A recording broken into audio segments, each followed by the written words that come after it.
Ladies and gentlemen, I've always opined on this platform that in politics, nothing happens out of mere coincidence. And that everything in politics is normally well planned, well scripted, and executed to achieve a specific political objective. Nothing happens in politics out of mere coincidence. My friend Raila Jr., earlier today shared a photo on his Twitter handle. That photo had the two of them, Raila Jr. and Moses Kuria. Moses Kuria is in Dubai. And I want to conclude that that photo was taken in Dubai. So Raila Jr. is also in Dubai. President Uhuru Kenyatta is supposed to be in Dubai. I've also seen a photo of Peter Munya and Mutahi Kagwe and Moses Kuria. Again, the photo is taken in Dubai.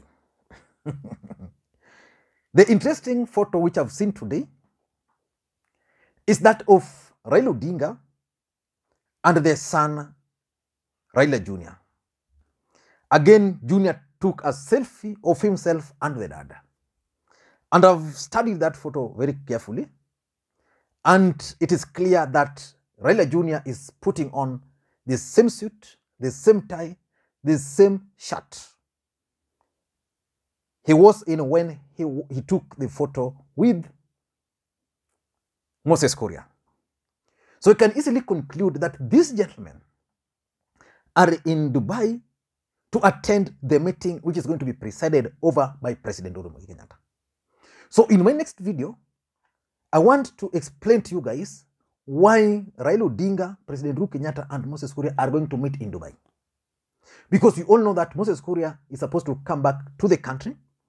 And on Saturday, there is a very huge homecoming organized for him by his supporters in Thika. But for now, I want us to look at William Samoei Arap Ruto. President Uhuru Kenyatta is yet to go to the larger Mount Kenya region to start the campaigning his deputy. And that move by the president has already caused panic in William Ruto's camp. And William Ruto organized an event, a one-week event in the entire Mount Kenya region. The event began yesterday in Nyeri. Today, the deputy president is supposed to be in Kirinyaga. I've gone online here to check. I'm actually using my computer here just to go through Twitter to see whether they've posted something. It's already 4. I'm yet to see anything up to Saturday. And on Saturday, the deputy president is supposed to grace Moses Kuria's event. But one thing is now clear. From the moment President Uhuru Kenyatta stated that he's going to start the campaigning his deputy, the deputy president changed his strategy in the larger Mount Kenya. Previously, the deputy president would campaign in this format. He would organize a fundraiser, go there, fundraise, then address huge rallies across the region. Like if it's in Kiharu constituency, he would then organize a huge rally in Kiharu and maybe several stopovers. But yesterday, the deputy president's strategy was a bit different. The deputy president organized a meeting with what they were calling opinion leaders. All sectors, whether pikipiki, boda, watu wa Uber, watu wa kutengeneza viatu, watu wa salon, every sector. When you talk of business, everybody, watu wa kuchoma mahindi, he organized them in a meeting. And in that meeting, he explained to them what he wanted to do for them. As a matter of fact, he also told them that he would only want to serve for 1 term. And if that 1 term will not be pleasing to the guys, they can kick him out. So I want us to look at the reasons behind William Ruto's change of strategy. Why he's no longer holding huge rallies and why he's now opting for town hall meetings. Before you do that, for those who are watching the channel for the first time, please take a second or two, click the subscribe button so that next time we produce a video like this, YouTube will automatically notify you. And to the subscribers, I want to continue. Thank you guys for your continued support, because without that support, this channel cannot be where it is. Give this video a thumbs up, drop your comments, and share it. That's the best way you can also support the channel. Let us get back to the main issue. Why do you think William Ruto is now changing the strategy? Because William Ruto has campaigned in the larger Mount Kenya region for 4 good years. And the truth of the matter, let me just get for you an update which was made by Pauline Njoroge. Pauline Njoroge made some updates. Let me see. Now, this is what Pauline Njoroge is posting. Good morning. What factors do you think have contributed to the fall of William Ruto's rating in Mount Kenya region from 85% in January 2021 to 59% in January 2022? So, according to Pauline Njoroge, William Ruto's rating in the larger Mount Kenya region has actually come down from 85%, and that's very clear. But why do you think he has decided to change the strategy? In my view, the Deputy President is changing the strategy because of the following reasons. Number one, I think the Deputy President has now realized the need for direct engagement. Personal touch. You know, the Deputy President was the darling of the people of the larger Mount Kenya region. And I've always said here that the only thing which brought William Ruto and Uhuru together was the ICC. There was nothing ideological. And the people who supported Raila, the Deputy President and President Uhuru Kenyatta and William Ruto were made to believe that Raila Odinga was a bad man. So when President Uhuru Kenyatta entered into the handshake with Raila Odinga, most of his supporters never agreed with him. But with the time now, they've started embracing President Uhuru Kenyatta and what the Deputy President calls Project Raila Odinga. So the Deputy President will just go outside there to a podium, incite people against Raila Odinga. And he has done this a long time, so people are used to it. So as at now, most people from the larger Mount Kenya region are actually asking the Deputy President what he stands for. He has not used the opportunity in the last few years to engage them. So now he's going for the town hall meetings, which Raila Odinga has been holding, and he's now telling them why they must elect him, only give him 5 years, what he's going to do for the, like, some things are very funny. Like, how do you split sectors into pieces? Like when it's transport sector, why would you split transport sector into matatu, tuk-tuk, watu wa probox, watu wa sienta, watu wa noa? You know, you don't address issues like that, if you ask me. But now he wants to organize himself to appear as a hustler, to engage these people, because he has realized that the previous engagement was not working. And that's why probably the rating is coming down. So that's number one. The second reason why the Deputy President is now changing the strategy is because of his early campaigns. Early campaigns is good and it has helped the DP in so many ways, if you ask me. But the disadvantage of early campaigns is that the Deputy President exposed his strategies mapema. So he played all his cards. So right now he doesn't have any card. While he was playing all his cards, Raila Odinga was not bothered. Uhuru Kenyatta was not bothered. In fact, they were waiting for the right time. Now these guys are now coming. And the DP has exhausted all his cards. As at now, the Deputy President has nothing to say about Raila, to say about Uhuru. Because if anything, William Ruto and his allies started talking about Uhuru and Raila from 2018. Their supporters are even now tired with the name Raila, with the name Uhuru.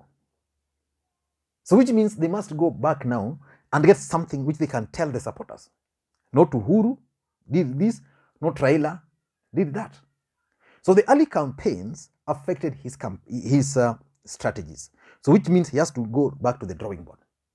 And from the drawing board, he now must come up with a new message of engagement, how he's going to pass his message, how he's going to campaign, the messaging, whether he will continue attacking Raila and Uhuru. Early campaigns affected him. Number 3, why he's changing this the strategy, I think is because of the ratings. You know, William Ruto figured out that the best way for him to succeed in 2022 was to consolidate the larger Mount Kenya region and Rift Valley, then fight with Raila Odinga at the coast and western. He did that to his credit. But the problem, he didn't realize that these other guys also had a counter strategy. So after campaigning for 4 years, going to the public, organizing huge rallies, you know, those rallies are good for perception. Not everybody. I've participated in politics, by the way, and I can tell you there are people, you'd think they have people. Because if you want 1,000 border borders today in Kisumu tomorrow, I can easily get them. I can ask them, all of them, to come to a petrol station, fuel 500, give them the reflectors, they go. For them, that will be job. Once done, they'll disappear. They not necessarily support you. So the deputy president has actually failed to realize that the crowd were not really his own crowd. Some were President Uhuru Kenyatta's crowd, some were Moses Kuria's crowd, some were just there because Ruto was hitting on Raila Odinga, some were just amazed by the kind of show the deputy president was showing. So as things stand now, his rating is going down, which means he must come up with a different strategy. And that's why he has changed strategy. Number 4, in my view, I think the deputy president is now trying to copy what Raila Odinga is doing. Whether he's going to succeed is something I can't tell as at now. But the truth of the matter, which we can't deny, is that Raila Odinga began the Building Bridges Initiative campaigns.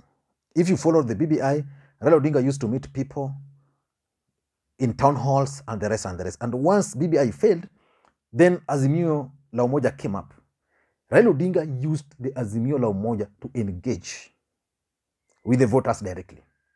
Anytime Azimio had a meeting, the first thing they would organize these town hall meetings where youth leaders, women leaders, persons with disability, the elderly, opinion shapers would come together in a hall and he would explain to them what the Azimio la Umoja stands for, why he wants to run for the presidency, and that. So many people started listening to Raila Odinga. In fact, he began that journey in Nakuru and then in Laikipia. So the people of the larger Mount Kenya region started listening to Raila Odinga. Then after organizing, after those town hall meetings, Raila Odinga would then go outside there and meet with the general public. And because of that direct engagement, Raila Odinga was able to get a hearing from the voters. Now that is what the deputy president is now doing. Previously, what the deputy president would do, he would organize a big rally, mobilize people to go there. In those rallies, he would say the same thing which he has been saying for the past 4 years. So people started thinking that Raila Odinga is telling us something. This guy has said this same thing for like 4 or 5 years. So he's now changing the strategy to copy that. He's now holding these town hall meetings. I don't know whether he will also hold, after holding town halls meeting, whether he will hold a rally, but I think he's trying to copy Raila Odinga. And lastly, which I also think is the main factor here, is the fact that the taps are dry. You know, the deputy president, while in Western the other day, stated that he will no longer be giving harambes to church. Of late, I've not heard the deputy president issuing those roadside declaration like, nimepewa watu wa bodaboda hapa 2 million, wengine hapa 3 million. He's no longer doing that. Why? Because I tend to think that probably the government wamemkazia, so he doesn't have proper source of money for his campaign. He's waiting for the right time. So he has reduced spending. And if you reduce spending, it means you'll reduce the amount of money which was being used previously to organize some of these meetings. Importantly, I'm also told that majority of members of parliament, especially from the larger Mount Kenya region, are no longer willing to host William Ruto in their constituencies. Because you'll host him, he will make promises, then he will tell you to sort out. People, he will say public that he's giving the money, but he will ask you to sort out. So people will beg for your blood while you've not received the money. And that's why in Nyeri yesterday, the deputy president was was accompanied by the Nyeri women rep. He was accompanied by the Naivasha MP, Jen Kihara, the Gishugu member of parliament, Robert Gishumu. There was the Mbeere members of parliament and Georgia. Less than 10 members of parliament. That's something which was unheard of before. Of course, there was also Isaac Mwaura. That was something which was unheard of. This event would have been full with members of parliament who are pro-William Samoei Arap Ruto. I don't know what you think, but in my view, I think the deputy president has changed strategy because of those 5 reasons which I've given. Direct engagement, early campaigns has affected him, lower rating, he wants to change that, he's trying to copy Raila Odinga, and he's now broke. Thank you guys, and may you have a good day. Bye-bye.